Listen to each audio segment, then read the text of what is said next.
Hello guys, welcome back. Today I'm showing you how to change your status in Outlook. That little dot or message letting folks know you're free, busy, or off the grid. First, fire up Outlook. Works on desktop, web, or mobile, but I'll focus on desktop and web since they're the biggies. Open the app or head to outlook.office.com and sign in. Look for your profile pic or initials, top right on web, top left on desktop near the navigation pane. That's where your current status lives, like available or busy. Step number 2, here's the twist. Outlook doesn't let you change status directly. It syncs from Microsoft Teams or Skype for Business. Open Teams, click your profile pic top right and pick a status. Available, busy, do not disturb, whatever.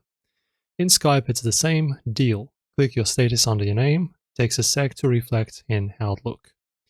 Option number 3, tweak it with your calendar.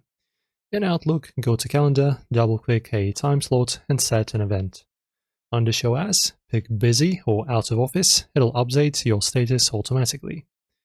And step 4, confirm it. Back in Outlook, your status dot should match, green for available, red for busy, etc.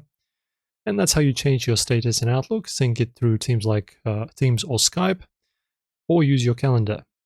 And guys, works for you? Drop a comment. And like and subscribe for more stuff like this and hacks like these. See you next time.